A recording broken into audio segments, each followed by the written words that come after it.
आप वाला जो जीवन है ये बड़ा डेंजरस है, क्योंकि हो सकता है आज आप गुनाह में हो और आशीषित हो रहे हैं। ये संसार की आशीषें ये सबूत नहीं है कि परमेश्वर आपसे खुश है, केवल ये वचन एक स्टैंडर्ड है जो आपको बताता है कि प्रभु आपसे खुश हैं या नहीं।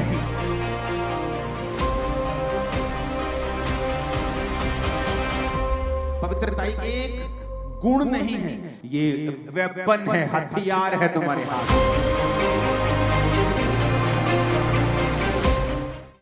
हालेलुया। तो जब आप अपना शरीर जो है परमेश्वर को देते हैं और वो आपके शरीर का इस्तेमाल करता है, किस तरह से आप प्रार्थना करना शुरू करते हैं। आपको पता चलता है कि आप एक जीवित चर्च के एक मेंबर हैं, आप उसका एक हिस्सा हैं, और आप जब चर्च में जाते हैं तो उस हिसाब से परमेश्वर आपको प्रार्थना करने के लिए कहता है। और जब आप प्रेयर करना स्टार्ट करते हैं, परमेश्वर आपको बरकत देता है, क्योंकि यही आपके बुलाने का परमेश्वर का मकसद है। अगर आप बुलाए गए हैं तो वचन ये कहता है कि आप परमेश्वर के घर में लगाए जाएंगे, उसके घर में लगाए जाएंगे, रोपे जाएंगे और आपको पानी दिया जाएगा। जब आप परमेश्वर के घर में लगाए जाएंगे तो आपका फल जो है परमेश्वर के घर में आना चाहिए। यानी आपका जीवन, आपका गिफ्ट, आपकी ताकत, आपका सांसारिक गिफ्ट, सांसारिक पहुंच, हर एक चीज का फायदा परमेश्वर के घर को, परमेश्वर के राज्य को होना चाहिए। और यह मकसद होता है आपका जीवित चर्च के साथ जुड़ने का, क्योंकि अगर आप जीवित चर्च के साथ नहीं जुड़े होते तो वहां पर फिर जहां आप होते हैं वहां परमेश्वर का प्लान नहीं होता, वहां परमेश्वर का दर्शन नहीं होता। जब दर्शन नहीं होता, आपको उस हिसाब से होमवर्क नहीं मिलता, असाइनमेंट्स नहीं मिलती, काम नहीं मिलते। जब आप उस हिसाब से काम नहीं करते हैं तो आप क्रिश्चियन होते हुए भी वैसी बरकत, वैसी परमेश्वर के साथ निकटता को महसूस नहीं करते जैसी एक जीवित चर्च के साथ जुड़ा हुआ व्यक्ति करता है। कितने मेरी बात को समझ रहे हैं? इसीलिए सिर्फ आप जीवित चर्च जा रहे हैं ये इंपॉर्टेंट, सबसे इंपॉर्टेंट नहीं है। अब आप जीवित चर्च में चले गए, ये पहला स्टेप था। अब आपको आगे आना होता है। कोई इवेंजलिस्ट टीम में है, कोई काम कर रहा है, कोई बो रहा है, कोई प्रार्थना कर रहा है, कोई उपवास कर रहा है, और आपको परमेश्वर के कामों को, दर्शनों को जो परमेश्वर अपने दास को देता है या आपको देता है, इस विजन को, मिनिस्ट्री को देता है, उसके हिसाब से प्रार्थना करना, उसके हिसाब से उपवास रखना, उसके हिसाब से बोना, उसके हिसाब से अपने काम करने। अगर आपको कोई गिफ्ट है, आप सीए हैं, आप उस हिसाब से आप काम भी करते हैं, प्रार्थना भी करते हैं, दर्शन के साथ जुड़ते भी हैं, और फिर परमेश्वर आप पर बरकत देता है, क्योंकि फिर आप एक वैल्यूएबल मेंबर होते हैं उसके घर के। एक ऐसी गाड़ी बन जाते हैं जिसे अगर रोज एक ऑनर इस्तेमाल करता है तो वो उसकी टाइम पर सर्विस भी कराता है, वो उसको साफ भी रखता है, वो उसको बचा के भी रखता है। तो आपकी वैल्यू परमेश्वर की निगाहों में उतनी ही है जितना आप उसके राज्य के लिए काम करते हैं। आप उसके राज्य के लिए जितने मूल्यवान हैं, परमेश्वर की निगाह में आपकी वैल्यू भी उतनी ही है। कितने मेरी बात को समझ रहे हैं? इसलिए आपने बहुत बार ये नोटिस किया होगा, जो लोग सेवकाई में होते हैं, इनडायरेक्ट जो ज्यादा सेवकाई में जुड़े होते हैं, आप देखना उनकी लाइफ में हीलिंग, उनकी लाइफ में डिलीवरेंस दूसरे लोगों के मुकाबले कहीं अधिक स्पीड से होती है,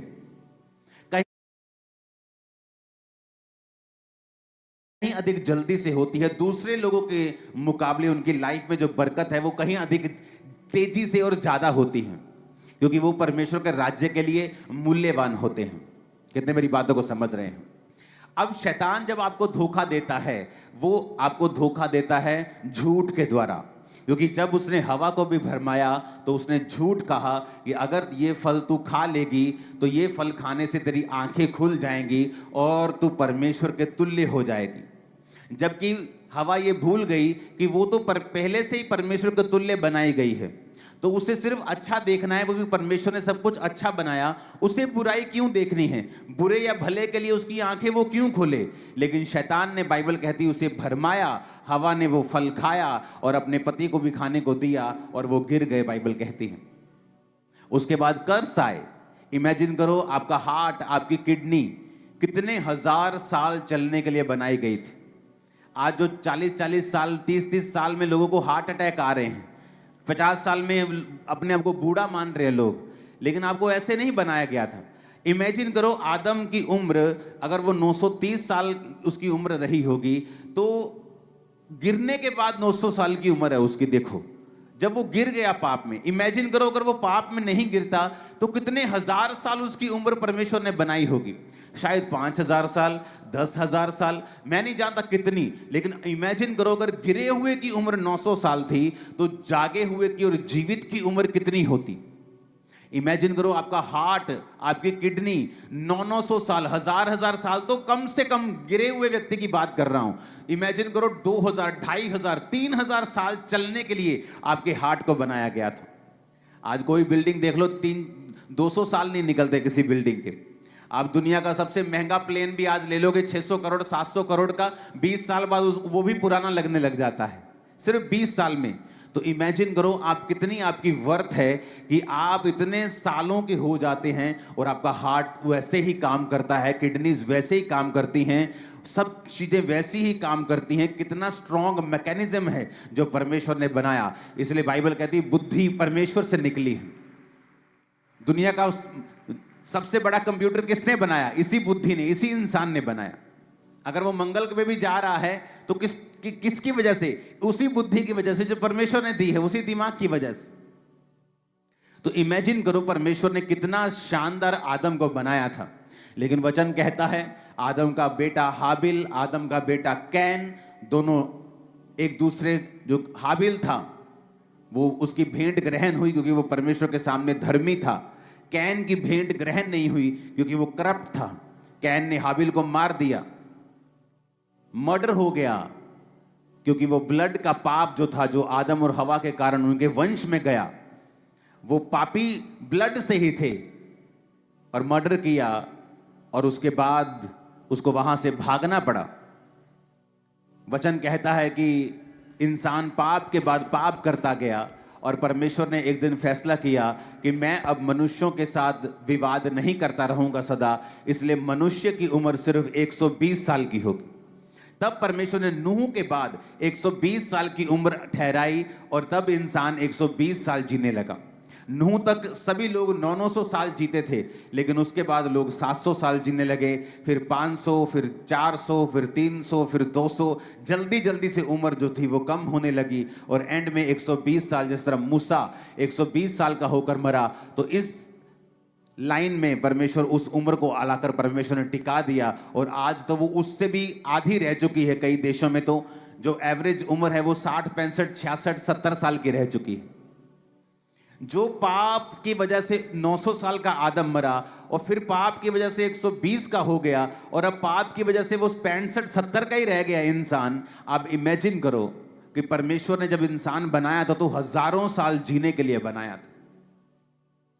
आज मैं एक ऐसा विषय आपसे डिस्कस करूंगा कि अगर ये आपके दिमाग में घुस गई बात तो आप अपनी जिंदगी के खुद जिम्मेवार होंगे और आपको मालूम होगा कि मैं जहां हूं अपनी मर्जी से, अपनी वजह से, अपने डिसीजंस की वजह से हूं, इसमें परमेश्वर का कोई अब लेना देना नहीं है।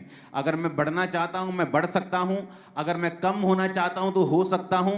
अब ये मेरे हाथ में है, क्योंकि बाइबल कहती है परमेश्वर ने आपको वर्ड दिया है, वचन दिया है। इस वचन के जरिए आप ब्लेस हो सकते हैं, बढ़ सकते हैं, आशीष ले सकते हैं, पीछे भी जा सकते हैं। हालेलुया।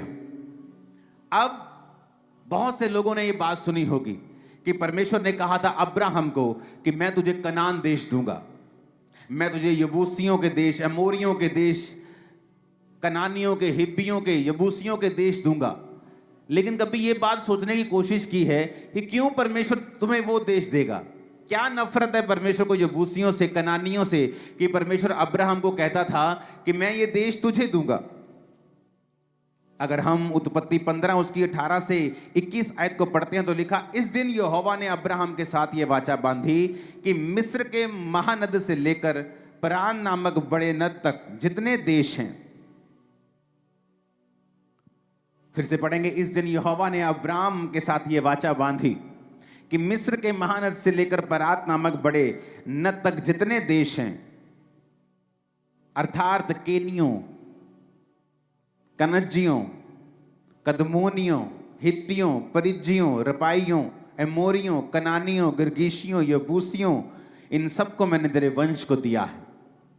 क्या नफरत थी परमेश्वर को इन देशों से कि परमेश्वर ये कहता था कि अब्राहम, मैंने ये देश जो है ये तेरे वंश को दिए हैं। उसको पढ़ने के लिए हमें पीछे जाना पड़ेगा। वचन कहता है कि जब नूह, उसकी पत्नी, उसके 3 बेटे और उसकी 3 बेटे की वाइफ्स, 3 बहुएं, सिर्फ वही रह गई थी, बाकी सब लोग जल प्रलय में मर गए जब पाप पृथ्वी पर बढ़ गया था। और वचन कहता है 1 साल के तकरीबन वो नूह की जो किश्ती थी वो उस किश्ती के अंदर रहे। अमेरिका में उस नूह की किश्ती की एक नकल बनाई है पूरी तरह से, कितनी वो लंबी थी, कितनी ऊंची थी। अब मैं अमेरिका में जाऊंगा इस साल, तो मैं वहां पे जरूर जाने वाला हूं देखने के लिए। तो जब वो 1 साल उस किश्ती में रहे और किश्ती से जब बाहर आए तो सिर्फ 8 जन इस पृथ्वी के ऊपर थे। नूह था, उसकी वाइफ थी, 3 बेटे थे और उसकी 3 पत्नियां यानी बहुएं, टोटल 8 जन थे। और वचन कहता है कि नूह के एक बेटे ने नूह को नंगा देखा, क्योंकि नूह शराब पी के जब मदहोश हुआ तो उसको नंगा देखा। और जब 2 बाकी बेटों को उसने बताया कि पिता अंदर नंगा लेटा है, तो बाकी 2 जन अपनी पीठ फेर कर गए और नूह के नंगेपन को ना देखकर उसे लपेट दिया और नूह को ढक दिया। ये स्टोरी आपको मालूम है। उसके बाद परमेश्वर का श्राप उस बच्चे पे आया जिसने नंगा देखा था, वो था हाम। और नूह ने कहा, कनान जो था हाम का बेटा, ये भाई बंधुओं के दासों का दास हो। यानी परमेश्वर ने हाम के वंश को श्रापित कर दिया और नीचा कर दिया। अगर आप ध्यान से बाइबल पढ़ें तो जब याकूब अपने 12 बेटों को आशीष देने लगा तो उनके पास्ट में की गए सब कामों के हिसाब से परमेश्वर ने उनको आशीषित किया। याकूब कहता, रूबेन तू मेरा पहला फल है, तू पहलोठा है। पहलोठे को डबल प्रॉपर्टी मिलती थी। अगर 12-10 बच्चे हैं तो 11 हिस्से होते थे प्रॉपर्टी के। तो 2 हिस्से एक बच्चे को मिलते थे और बाकी एक हिस्सा एक को मिलता था। अगर 100 रुपया है, उसको 10 में 9 में बांटना है तो उसके 10 हिस्से कर देते थे। तो 10 हिस्से मतलब कि 10 रुपए के 10-10 हिस्से हो गए। तो पहले बेटे को 20 मिलेंगे, बाकियों को 10-10 मिलेंगे। इस तरह से बंटवारा होता था। लेकिन याकूब ने क्या कहा कि तू बेटा मेरा पहला फल तो है, लेकिन तू औरों से श्रेष्ठ नहीं ठहरेगा, क्योंकि तू अपने पिता की पत्नी के साथ, यानी वो उसकी स्टेप मदर के साथ वो सोया था, उसने पाप किया था, व्यभिचार किया था। इसलिए उसने कहा तू दूसरों से श्रेष्ठ नहीं ठहरेगा, तू दूसरों से उत्तम नहीं जाएगा, तू ऊपर नहीं जा सकता, क्योंकि तू जल के समान उबलने वाला है। यानी तेरा कोई स्टैंड नहीं है, तेरा कोई तू एक जगह खड़ा नहीं होता।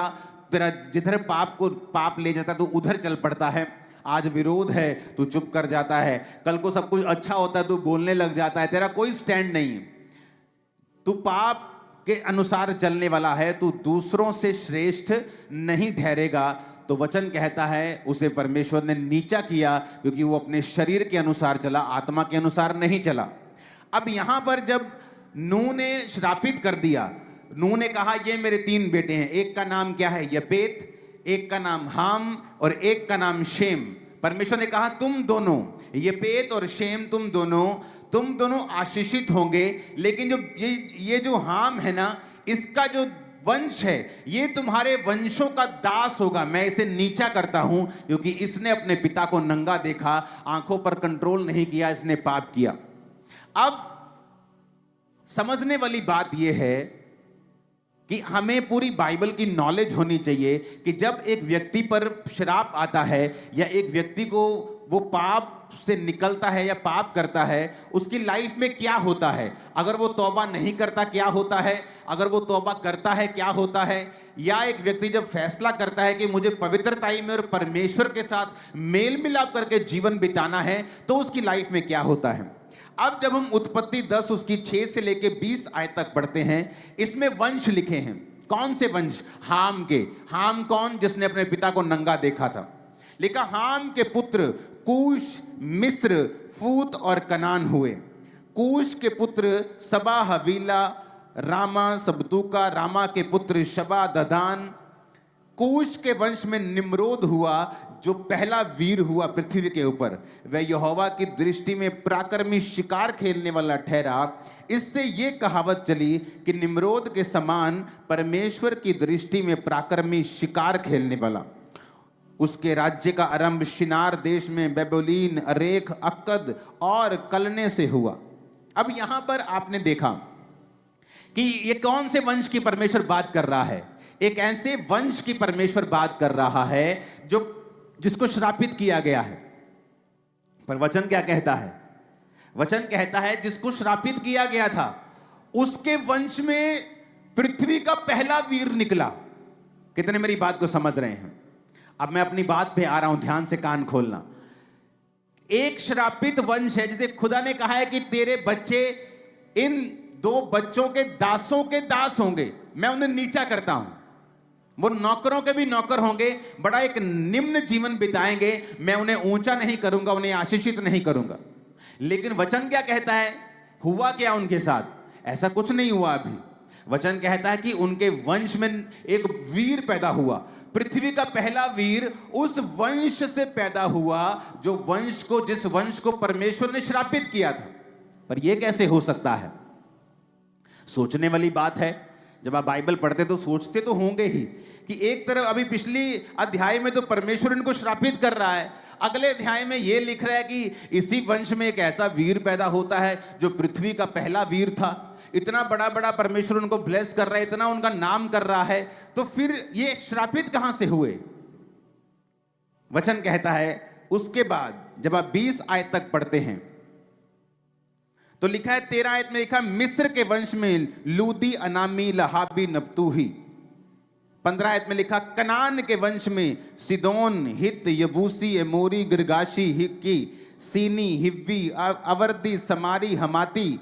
और ये फिर कनानियों के लोग कुल भी फैल गए। मिस्र कहां से निकला? इसी श्रापित वंश में से। ये किन किन राजाओं, किन जातियों के नाम लिखे हैं? यबूसी, एमोरी, गिरगाशी, ये उन्हीं जातियों के नाम लिखे हैं जिन्हें परमेश्वर ने अब्राहम को कहा था कि मैं ये सब जातियां और इनके देश तेरे वंश को दे दूंगा। यानी कि परमेश्वर इनके पाप को भूला नहीं, क्योंकि उन्होंने परमेश्वर में तौबा नहीं की। अगर की होती तो परमेश्वर अब्राहम को कभी ना कहता कि मैं जो ये वंश पाप और श्राप के अधीन है, मैं इसको तेरे वंश को दे दूंगा। कई बार आप नोटिस करते हैं और शैतान इस बात का फायदा उठाता है, जब आप किसी पापी को देखते हैं कि वो बढ़ रहा है, आपको लगता है अच्छा ये तो बढ़ रहा है। पहला पृथ्वी का वीर हाम के वंश में पैदा होता है, और लिखा पहला पृथ्वी का वीर उस वंश से पैदा होता है जो वंश परमेश्वर ने श्रापित किया है। कई बार आप जब अन्य जाति लोगों को देखते हैं, आप जब और लोगों को देखते हैं, आप जब ऐसे पास्टर प्रॉफिट्स को देखते हैं जो पाप कर रहे हैं लेकिन वो बढ़ रहे हैं, परमेश्वर कहता है चिंता मत करो, और किसी की बढ़ोतरी से ये अंदाजा मत लगाओ कि मैं उनके साथ हूं। यहां पर एक ऐसा वंश जो प्रभु से श्रापित हो चुका है, लेकिन उसके वंश में अभी वीर पैदा हो रहे हैं। पृथ्वी का पहला वीर उसने पैदा कर दिया, लेकिन एंड में क्या हुआ? वो सारे वंश अब्राहम के वंश को दे दिए गए, और उन सबों ने इजरायली लोगों की, यानी उस वंश की जिसे परमेश्वर ने ब्लेस किया था, उनकी गुलामी की। आज कई बार एक धर्मी जब पापी को देखता है, एक क्रिश्चियन को देखता है कि वो नशे बेचकर ब्लेस हो रहे, नशे बेचकर वो गाड़ियां ले रहे, मकान ले रहे, वो पाप करके आगे बढ़ रहे, उसे लगता है कोई फायदा नहीं है पवित्रताई में जीने का। ये देखो ये भी तो है ही है, कौन सा परमेश्वर ने इसके सिर पे डंडा मार दिया है? ये भी तो है ही है पास्टर, पाप में, व्यभिचार में 5-5 पत्नियां रखी हैं इसने, कौन सा इस पे डंडा बज गया? लेकिन मेरी बात को याद रखना, अगर आप पवित्रताई में हैं, आपका फल आपकी पीढ़ी के बाद पीढ़ी के बाद पीढ़ी के बाद पीढ़ी के बाद पीढ़ी खाएगी। और अगर आप पाप में हैं वचन कहता है तू बहुत सा धन, बहुत सी चीजें संचय करेगा, उन्हें इकट्ठा करेगा, लेकिन उन्हें तू दूसरों के लिए, दूसरे उस पर कब्जा कर लेंगे, दूसरे उसका फल भोगेंगे और मैं तुझे उसका फल भोगने नहीं दूंगा। परमेश्वर इकट्ठा करने पे देखो रोक नहीं लगा रहा। जब वो इकट्ठा कर रहा है और कामयाब हो रहा है, परमेश्वर उसको रोक नहीं रहा, क्योंकि परमेश्वर एक एग्जाम्पल बनाना चाहता है कि तुमने इकट्ठा कर लिया, तुम्हारे पास बहुत कुछ हो गया, पाप से तुमने बड़ा कुछ कर लिया, लेकिन एंड में तुम्हारी एग्जाम्पल यही दी जाएगी कि देखो वो व्यक्ति किस तरह से काम करता था और परमेश्वर ने किस तरह से उसे औंधे मुंह गिराया है। कितने मेरी बात को समझ रहे हैं? बहुत से क्रिश्चियन मैंने देखे हैं व्यभिचार में, पास्टर्स देखे हैं व्यभिचार में, आज से 5 साल पहले, 7 साल पहले, 8 साल पहले, और उनको ग्रो होते हुए देखा है। लेकिन जो झटका आता है वो संभल नहीं पाते हैं। जब शैतान अटैक करता है और जब परमेश्वर अपने हाथ को उठा लेता है, वो सहन नहीं कर पाते हैं, उबर नहीं पाते हैं, उसके बाद कभी भी सेम नहीं रहते जैसे वो थे। पाप वाला जो जीवन है ये बड़ा डेंजरस है, क्योंकि हो सकता है आज आप गुनाह में हो और आशीषित हो रहे हो, फिर आप जब कंपेयर करेंगे कि मैं तो पाप में हूं लेकिन मुझे तो आशीष मिल रही है, देखो मेरे बॉस ने मेरी तनख्वाह बढ़ा दी, मेरे बॉस ने मुझे गाड़ी लेके दी है, देखो परमेश्वर मुझे ब्लेस कर रहा है, मेरी शादी हो गई है। लेकिन वो अप्रूव नहीं होता है कि परमेश्वर आपसे प्रसन्न है। ये संसार की आशीषें ये सबूत नहीं हैं कि परमेश्वर आपसे खुश है। केवल ये वचन एक स्टैंडर्ड है जो आपको बताता है कि प्रभु आपसे खुश हैं या नहीं हैं। आमीन। कितने मेरी बातों को समझ रहे हैं? मैं बड़ा हैरान हुआ जब मैंने हाम का वंश पढ़ा, क्योंकि मैं बाइबल को बार बार पढ़ता हूं। एक बार बाइबल खत्म, फिर दूसरी बार शुरू, फिर तीसरी बार शुरू, फिर चौथी बार शुरू। और मैं पढ़ रहा हूं, मैं क्या देख रहा हूं कि परमेश्वर ने पृथ्वी का पहला वीर उस वंश से पैदा किया है जिस वंश को परमेश्वर ने नीचा किया।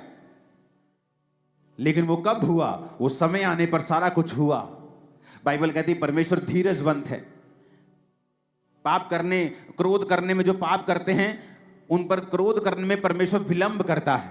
वो चाहता है कि ये मन को फिरा लें। करुणा करने में बड़ी जल्दी करता है, दया करने में प्रभु बहुत जल्दी करता है। कोई झट माफी मांगता है, प्रभु उसे माफ कर देते हैं। लेकिन बाइबल कहती है क्रोध करने में, सजा देने में वो विलंब करता है, वो धीरज रखता है, वो धीरजवंत परमेश्वर है। आज आपको ये फैसला लेना है, क्योंकि जब आप पाप का जीवन जीते हैं तो इसका मतलब ये नहीं कि मुसीबतें अभी आपकी लाइफ पर आएगी, लेकिन आप एक ऐसी डायरेक्शन पर चल पड़े हो जिसका एंड 100% रॉन्ग, 100% रोने वाला और 100% फ्रूटलेस होगा और उसका एंड बहुत भयानक होगा। लेकिन आज जो लोग पवित्रताई में जीवन जी रहे हैं उन्हें लगता है कि पवित्रताई में जीने का क्या फायदा है, पवित्रताई में जीने का कोई फायदा नहीं। लेकिन जब साल बीतते जाते हैं, महीने बीतते जाते हैं और जो रिजल्ट फिर आपकी लाइफ में आता है, मैं आपको बोल रहा हूं, जितने दिन यहां बैठे हैं आपके वंश, आपकी पीढ़ी दर पीढ़ी आपके पवित्रताई के सामर्थ्य को देखेगी और एक बड़ा रिजल्ट उनकी जिंदगी में होगा। आमीन। मेरे को ऊंचे वाला और खतरनाक वाला चाहिए चर्च। हालेलुया। ऊंची आवाज में हालेलुया बोलो जरा।